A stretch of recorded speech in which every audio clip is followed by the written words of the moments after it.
Hello everyone, Welchy here and welcome back to another Gears of War Ultimate Edition video. You're actually watching some team deathmatch on Subway, playing with my friends Nathan and Zohaib and their friend G, they call him G.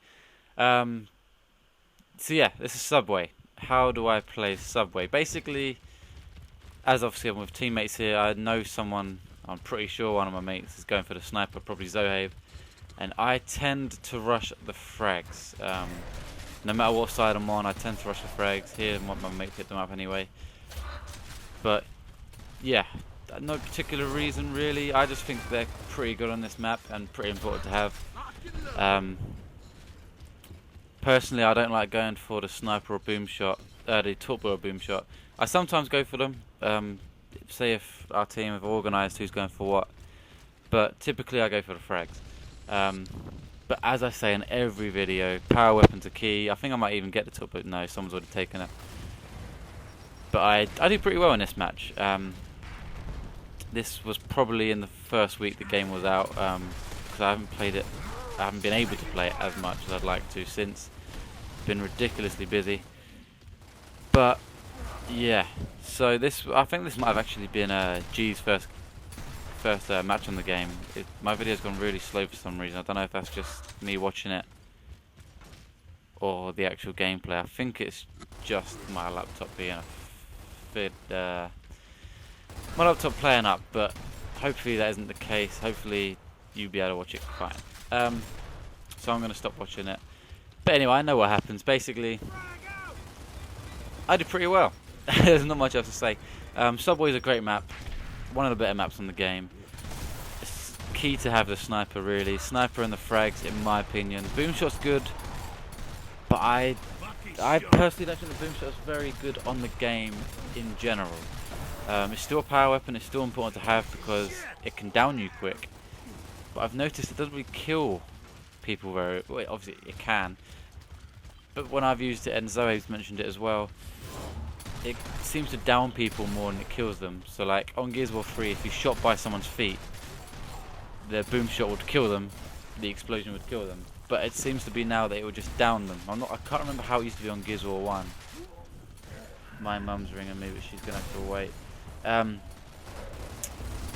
For some reason I remember it being good. I remember it being able to kill people easy, just like Gears 3. I can't remember Gears 2, but I think Gears 2 was the same as well. But maybe I'm wrong. But yeah, on this game it tends to be a down, and then you've got to shoot a second one to kill them, unless you get a pistol out or something. But yeah, so it's not as effective, so it's probably the power weapon I'd normally leave at the moment. As I say, it's still important, but if I had to prioritise, frags are so powerful on this, but the stuns that they give, the stuns are ridiculously long. How long is this video? Because otherwise I'm gonna overdo it. 9 minutes. Okay. Yeah, the stuns from the frags is unbelievably powerful. So even by just stunning opponents, you basically get the kill if you're near enough.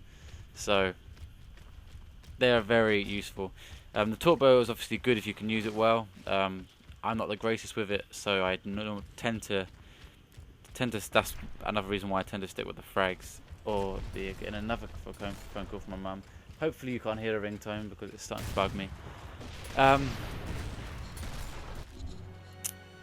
I've lost my train of thought because I can hear that bloody ringtone.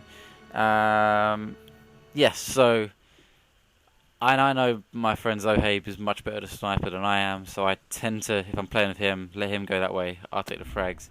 But sometimes I nick it if I feel like going for a montage clip, or if I'm feeling good, if I'm playing well. If I'm warmed up, as people say. I'm going to actually play some tonight because this is the first night I've actually had. I've been at work all day, but I've got a night to play Xbox on my own. And I haven't got work in the morning, so I can stay up pretty late and just enjoy it. Enjoy some good old Gears of War. So that's the plan. Loads more videos to come for Gears of War. Hopefully some more helpful tips. Obviously, as I said before, I am not the greatest player, so you might completely disagree with what I've been saying about Subway. But I'm sure most of you will agree with the boom shot not being too powerful anymore. And I'm sure most of you will agree. Let's talk about this for a second. I saw a few forums, I think before the game coming out, saying is the sniper a power weapon? Because they're saying it's not as powerful as the boom shot and torque bow in terms of because they got rid of the one shot down. So those of you that don't know, in Gears of War 1 originally, if you active reload the sniper, it would down an enemy no matter where you shot them. So if you had an active reloaded bullet on your sniper and you shot them in the foot, they'd go down, and then you obviously easily get the kill. They took that out for this game, which I think is good, because that was, in my opinion, overpowered. But then people argued, is that part of it being a power weapon? Obviously it was, pardon me, it wasn't in Gears of War 2 or 3, I believe. It definitely wasn't Gears 3. So there's an also argument saying it isn't Gears of War 1 if it hasn't got the active down. But that was one of the problems in Gears of War 1, in my opinion, so I'm glad they sorted that. But I still believe it's a power weapon because, and sorry, before I go on to it, they've added the sniper glare. So when someone's aiming at you with a sniper, you can see the little glare. That was never in Gears of War 1. I believe it was in Gears of War 3, but not Gears of War 2. A lot of people moaned about that because that wasn't in the original and because it gives away your position and whatnot. But I have no problem with that whatsoever. It actually helps me, obviously, if I'm getting aimed at, and it helps everyone else. But I still think it's a power weapon because personally I think it's easier to use than the other Gears of War games. It might just be me.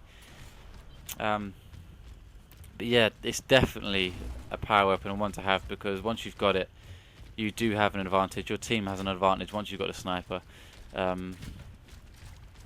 Basically, as I've always said, the sniper, the boom shot, the torque bow, and the frags. I always get worried when the other team have them. Hammer burst not so much because it's just a very strong lancer basically, and the lancer's pretty strong anyway.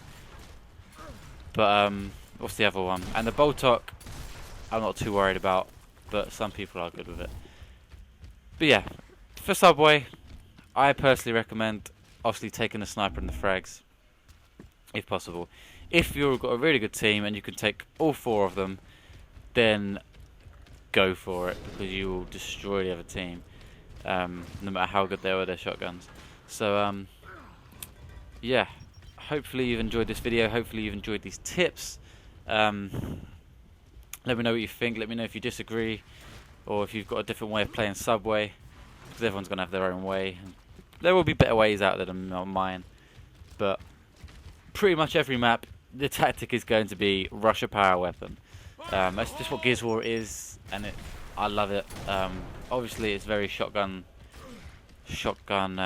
central, I guess that's the word. But Gears of War 1 was. Gears of War 3, they got a very the Lancers became a big part of it, with obviously the Retro Lancer and whatnot, and the sort of shotgun, a lot of the hate for that. I personally didn't mind it too much. Gears of War 3 is still one of my favourites. If I had to pick, I really don't know, because this game is so good, but so was Gears of War 3, so was Gears of War 2. Everyone always says Gears of War 2 is the worst one. I see where they're coming from, but I've loved every single one. Judgment is by far the worst for me, but that technically wasn't made by the original crew. So anyway, that's the end of this video. Thanks for watching, guys. I hope you've enjoyed this, and I'll see you next time.